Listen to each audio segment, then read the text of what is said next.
Thank you, Beth.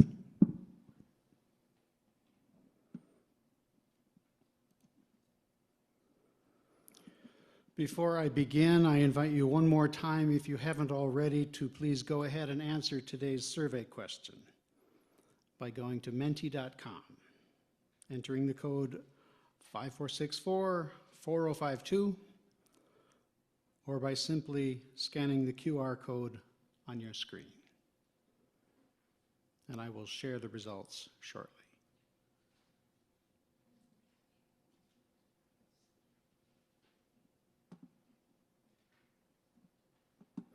I love the Meg Rossoff quote about our attention spans. I loved it when I first came upon it. How many of us can attest to our friends, partners, children's, or our own attention spans? I don't know about you, but I can be so easily distracted by my regrets, my fears, by games on my phone. I attribute this in part and increasingly to those who design our communication devices, or as Dr. Wilson described, these surveillance systems. Those who design social media, 30-second videos, algorithms that track and shape our purchases, and seemingly constant breaking news, all taking advantage of our easily distracted attention with tools that entrap us and gamify our every human connection.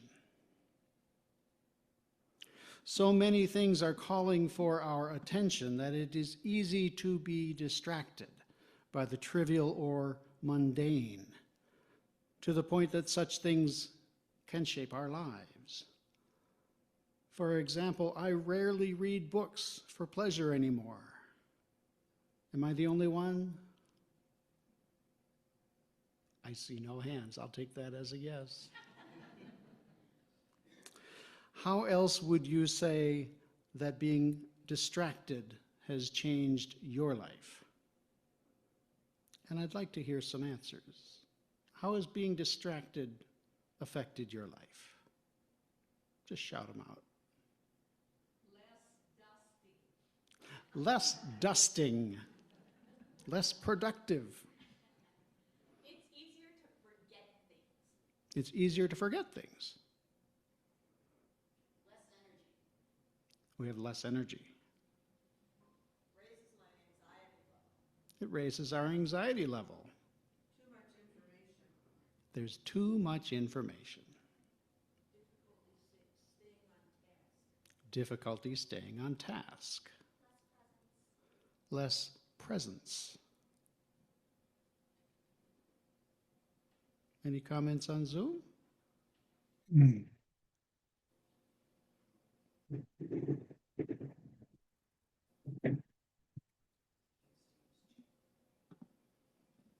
Well, let's see here. See if I can do that. I will go check the chat. I don't see any, Eric. Okay.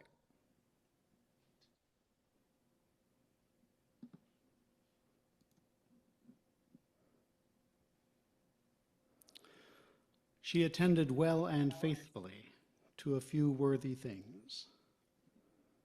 There's nothing quite like a cemetery, the epitaphs on tombstones, to remind us of our mortality, of our finitude, and to help us clarify and focus on our priorities, the people and things that matter most to us. What does it mean to live well? How do we measure success? It seems to depend on a great many things, such as what eon or continent, culture, or family into which we're born, none of which was our choice. But let's say right here and now, for those of us in this room or joining from home, how do we live well and measure success? For older, more established folks, do we measure success by the number of toys we have? The number of homes or properties? Is it the number of places and miles we've traveled? Is it our net worth? Having some kind of retirement fund? Having received or created some form of generational wealth that we can pass on to someone? For younger folks, is it our grade point average? What schools we're studying at? The number of social media friends we have, let alone real friends? The number of followers, the amount of influence we might have with others? For disadvantaged, oppressed, or marginalized folks with social systems stacked against us, is success measured in our overcoming adversity, breaking through a glass ceiling, being able to pay rent, owning a car or home, or otherwise finally making it? For the ecologically minded, is success measured in doing as little harm as possible to our fellow creatures, leaving the smallest footprint on the earth that we can? Or, regardless of socioeconomic status, our age, our health, our privilege, might success be measured in loving someone as well as we know how, and being loved in return? Or squeezing as much joy and fulfillment from life as we can imagine? I'm remembering a piece of George Benson's hauntingly beautiful song, Nature Boy. The greatest thing you'll ever learn is just to love and be loved in return. And then I wonder, what does it mean to Unitarian Universalists to live faithfully? We offer each other such latitude in theology. To whom or what might we be faithful?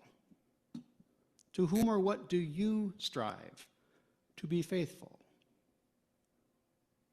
To God, to tradition, to ancestors, to rules, values, to creeds or covenant?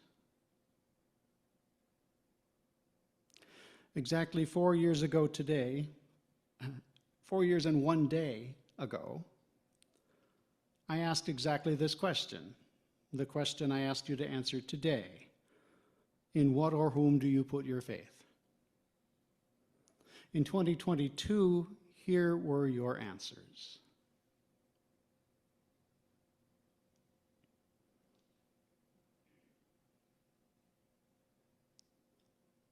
The size of the words coincide with how many people gave that answer. What do we notice?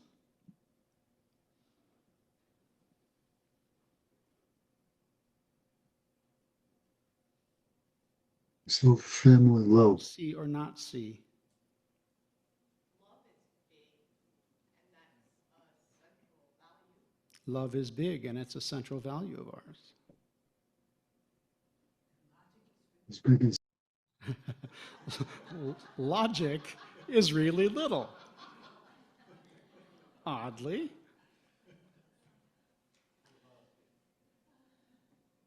Any other observations?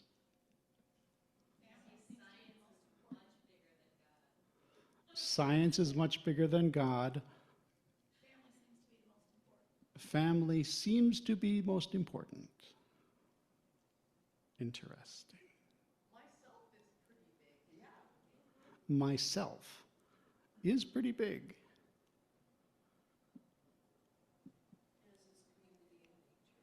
As is community and nature. All right, I'm going to try to share now today's current responses.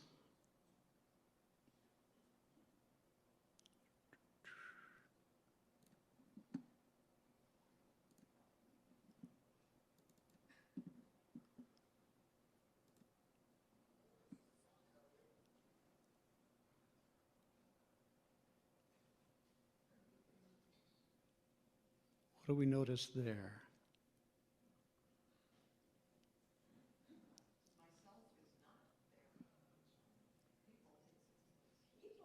Oops. Oh, no. What have I done?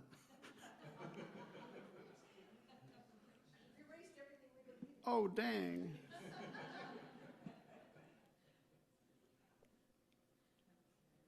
Let's see. Don't put your faith in technology. Come on now.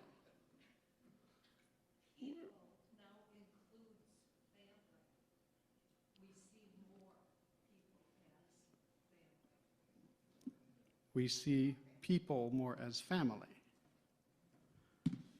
Let's see if I can fix this.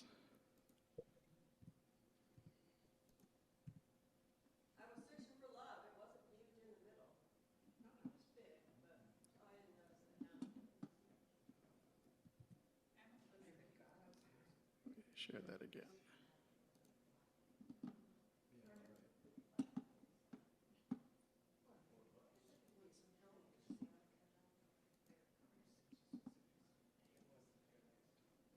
There we go.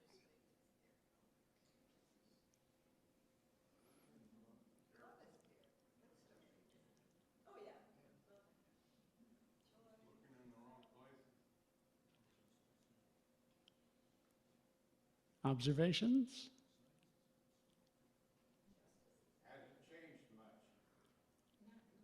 Indeed, it hasn't changed much in 4 years. But myself is not up there.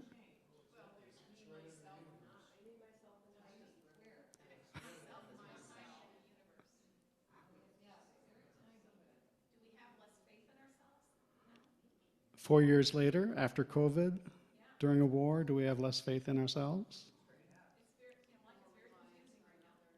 Yeah.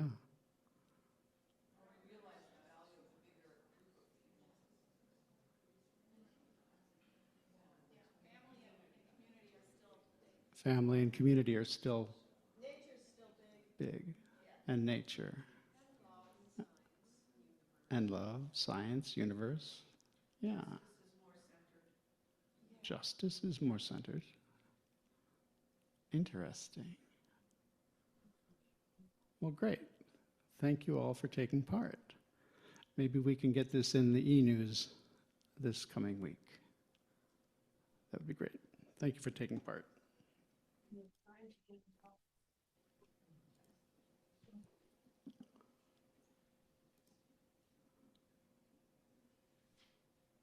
Where was I?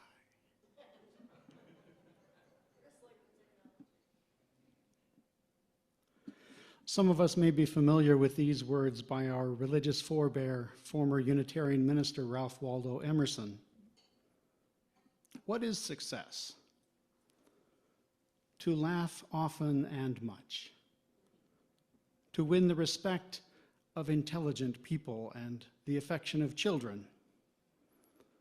To earn the appreciation of honest critics and endure the betrayal of false friends. To appreciate the beauty. To find the best in others. To leave the world a bit better, whether by a healthy child, a garden patch, or a redeemed social condition. To know even one life has breathed easier because you have lived. This is to have succeeded. The question and this quote bring both Emerson's and our own perspectives and privileges into focus, don't they? How might we better attend to the things that matter most to us? I'm sure that you have many answers to this question. I invite you to share these with one another after the service. As something of an institutionalist, I would propose to you that being an active friend or member of this congregation is a great place to start. Here, mostly on Sunday mornings, but also other times during the week, we practice being called, as Dr. Wilson suggested in our chalice lighting words. Here we provide opportunities with one another and for one another to practice living into those principles and values that matter most to us. We are called by today's Japanese story to wash our bowl, to be mindful that small, ordinary moments in that which lies immediately before us can be amazing too. This, the story tells us, is the key to understanding and enjoying life, not allowing ourselves to be distracted by the 24-hour news cycle or the latest diversion by political leaders, but living each moment fully, appreciating and finding meaning in every aspect of life. We're called by today's prayer to seek the courage to see ourselves clearly, not the selves we wish we were or that we perform for others, but the actual landscape of our hearts, the fears, the exhaustion, even the joy we rush past.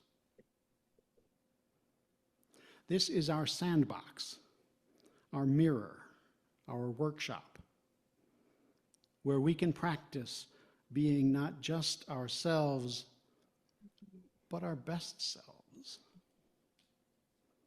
Here together we are called to look inside and honor our body's wisdom, to notice what stirs in us, to track what makes us alive and what drains us dry,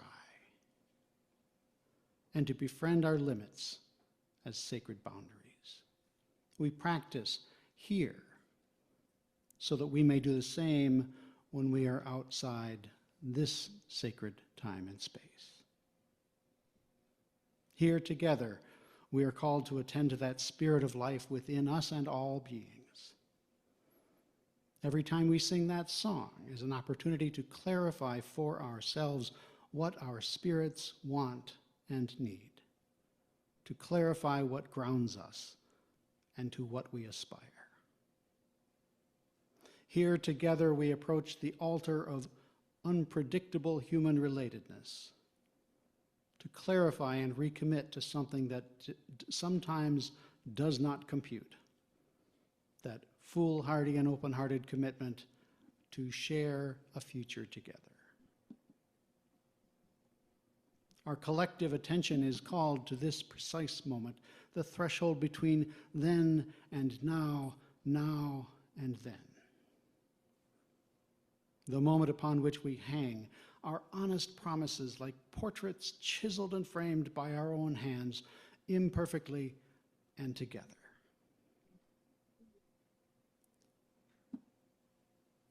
Some of you may have sensed what I'm getting at with the words commitment and promises. Often in my elevator speech to strangers, I will say that Unitarian Universalists hold widely differing and diverse sets of beliefs and practices. We gather around shared principles and beliefs, not beliefs, shared principles and values. And we're held together by what? Covenant. The word I'm looking for is covenant. We're held together by covenant. By covenant, a promise we share with one another about how we will be together. I'm going to ask that we read together our most recent agreed on covenant, which is on your screen. Let's do that now.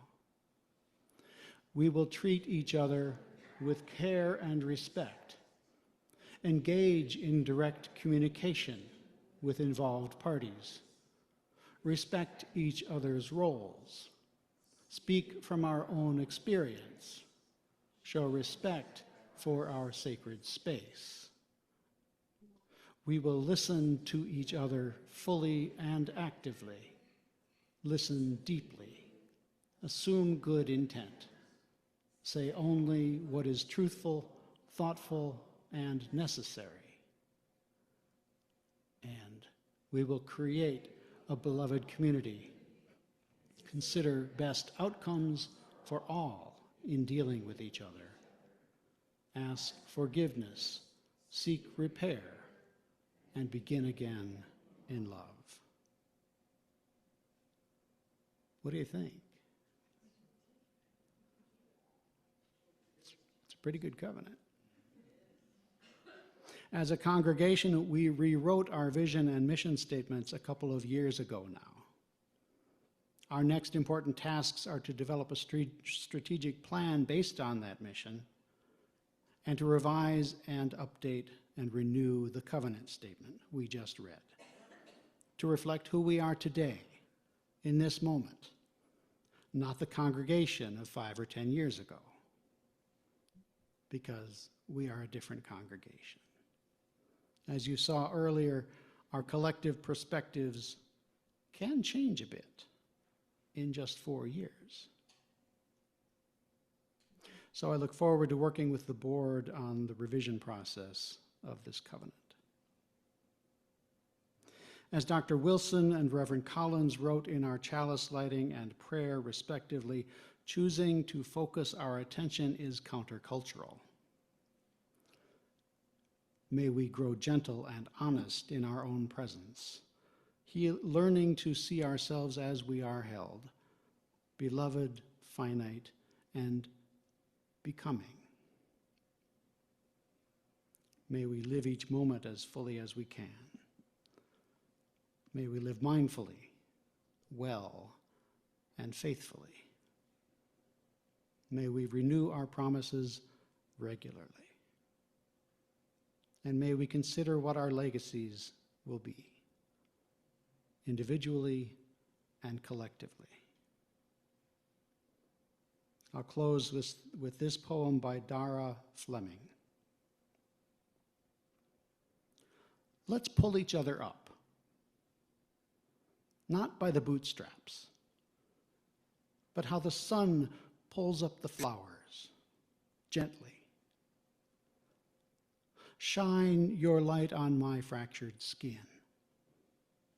Let me know it's going to be okay. It's okay to be me. I'll do the same for you. I'll be the sun for you. So may we do and be together.